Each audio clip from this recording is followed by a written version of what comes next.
Is Khalil Ware untouchable? Because from the Suns' perspective, that's the main piece that I'm looking forward in a return. Like, he wouldn't be untouchable to me. News-wise, earlier today, we find out that the list of teams that are considering maybe the heftiest teams considering KD has shrunken now to 3 teams. And one of the teams that we're looking at is going to be the Miami Heat and how they could potentially attain Kevin Durant, what the roster might look like, and does it all make sense for him to want to go there and for them to want to bring him in, knowing what it might potentially cost. So with that in mind, we have the one and only Nekias Duncan. No stranger to Miami Heat basketball, nor the Miami Heat basketball community in any capacity, to come chop it up with us. So, Nekias, we'll go ahead and kick it to you first. What were your initial thoughts about the Heat firmly entrenched in the Kevin Durant sweepstakes? And I guess what would it look like for you with KD on the team in respect to what it might cost them potentially? I think initial thought for me was not surprised just because of the trade deadline smoke that was surrounding Kevin Durant in Miami. And apparently they could have pushed chips to the table to do that. They made an offer. Phoenix apparently wanted more. So, who you believe on that front can obviously alter your thinking on there. But them exploring it in the offseason certainly makes sense. Like, if for no other reason, like KD's been linked to the Heat before. Like, we had the trade deadline thing when he was a free agent before ultimately joining Golden State. Like, Miami wanted to get in the room with him. And so it makes sense that those two teams would talk. And I think for a Heat team, we'll call it a challenging season this year in the interest of time, and an unceremonious exit in the first round in which the Cleveland Cavaliers, I think, put up the highest offensive rating in a playoff series in NBA history. It would appear that they would want a little bit more firepower as opposed to like blowing it up, tearing it all down, all that good stuff. And so when you have a Kevin Durant that it's not going to cost you Bam, it's not going to cost you Tyler Herro, though again, we can sidebar offline with Herro related items. It's pretty easy for the Heat to put salaries together to get KD. Like, if this is a trade that's done, like we've heard recent reporting from Shams that this could heat up within the next couple of weeks. Some teams want to get it done before the draft. If this does get to like July 1st, entering the new league year, like I think it's about $55 million for KD. And from there, like Andrew Wiggins, Duncan Robinson, and like various pieces that he could get to at that point could get you to the KD salary number. And like, they do have interesting young talent. They do have Khalil Ware. They do still have Nikola Jovic. Depending on how you feel about Jaime Jaquez Jr., if you feel like he's more of the rookie year version of himself, then that's an intriguing piece. If you feel like he's more of the second year version of himself, where he didn't shoot well, the post-ups didn't hit the same way, he was playing through injury. So like, I think he deserves some grace there. But if you're close to that end, then that feels like more of a neutral asset than anything.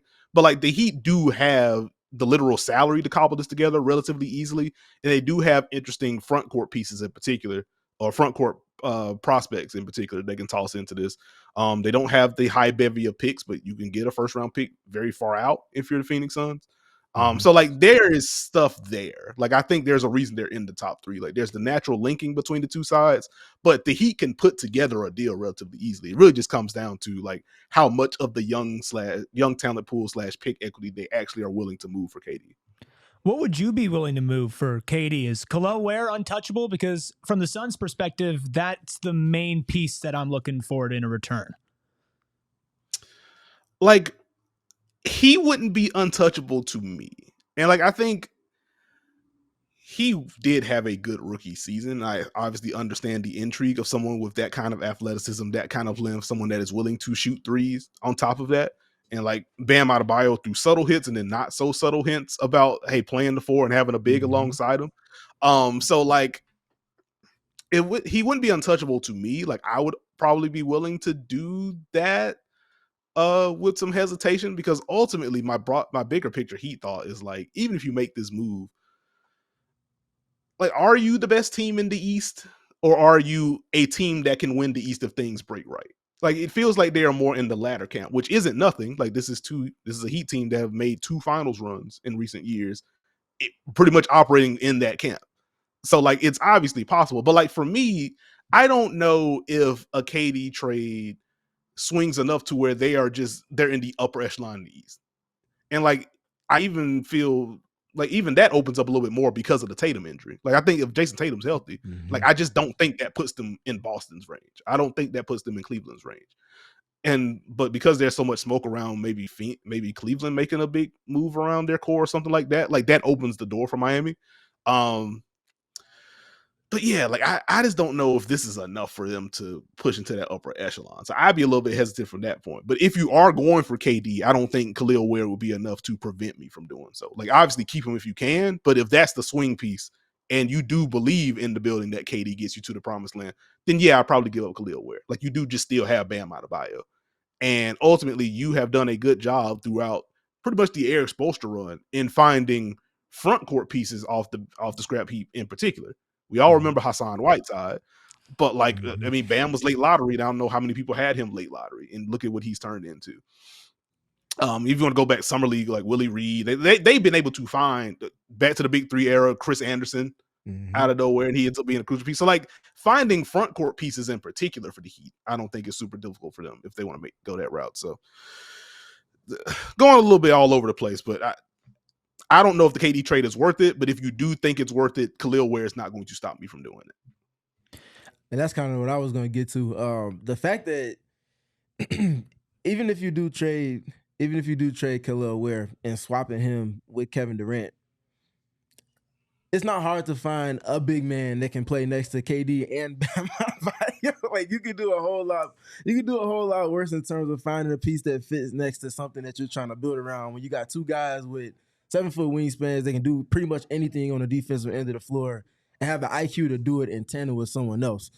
So I think they will be working with something, even if they do have to include Ware. I think the Suns, in their interest, they shouldn't let that deal happen without getting a starting caliber center. And Ware, obviously, he's still a project, but he's shown to be a starting caliber guy.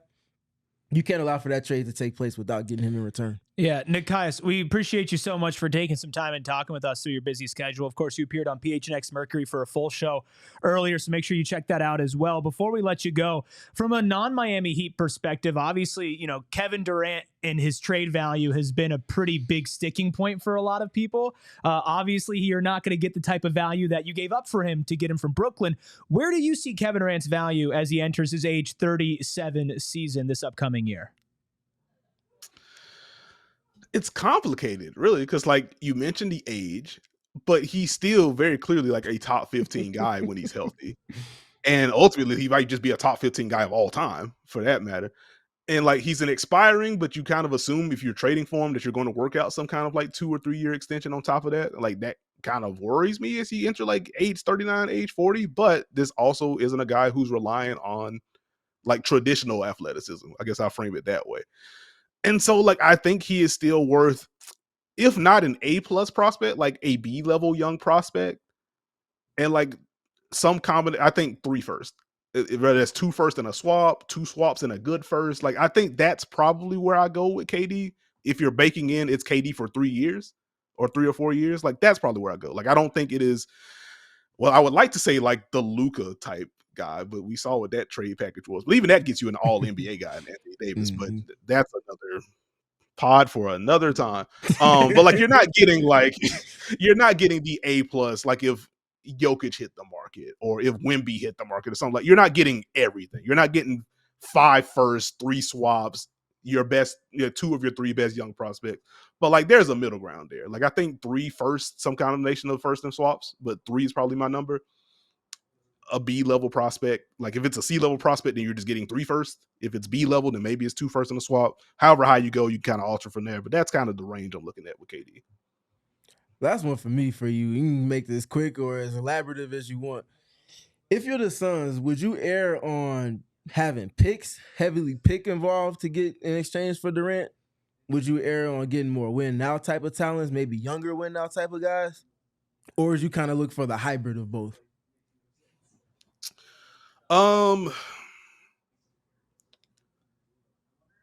I probably go for the hybrid, and that's mostly because you just can't do anything with Bradley Beal. Like, I think in an ideal world, I think Beal's just already gone, and like, you're probably not even having the Kevin Durant discussion to begin with. But like, if Beal was more movable than he is, then I think you could afford to aim for, like, we could just go pure picks with a KD thing, and then use Bradley Beal to get 2 role guys. And then that's just kind of how you get to that hybrid kind of thing. But absent of the Beal deal, like, I think trying to find a hybrid is probably your best bet. Like, can we get a solid role can we get like a Royce O'Neal type of guy to kind of slide in, like that caliber of role player, not necessarily that position or whatever, but just that quality of you can do solid things for us on both ends of the floor, can unlock some lineup versatility for us. Can you find those types and also get some pick equity? Because like you already kind of got creative last year with turning a future first into like 3 lower level first and then making moves from there. So like obviously this is a front office that has shown we can get creative to try to get more picks in the building. But if you can find a way to get just pure picks in the building, considering how much of your draft is out of your control right now, like you got to get something on that regard. And that'll be the second biggest decision that this front office is making, stemming from bringing Jordan Knott in. There you go. I mean, a lot going on in the Suns offseason. We're appreciated to talk to Nekias Duncan about it. Nekias, do you want to just let everybody know where they can find you if they're not familiar with your coverage for the NBA or the W? Sure thing. Twitter, Blue Sky, etc. at Nekias NBA. Subscribe to the Dunker Spot podcast with the great Steve Jones Jr., where we are first half of each pod is the NBA, second half of each pod is the W, and like as the NBA Finals ends, then that order is going to flip. We'll start with a W, then get into whatever NBA news, draft stuff, yada yada yada. But if you want X's and O's, if you want some good banter mixed in, but this is a podcast about basketball. At its purest Louisville, that's where you want to be. So subscribe to the Dunker Spot podcast. Yeah, we talk a lot on the show, Steven, about supporting the people who do it right. You already know what I was about to get to.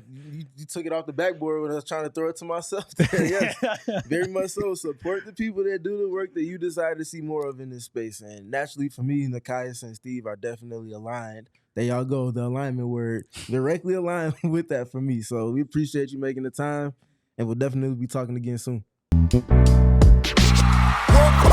We all silly like the mayor.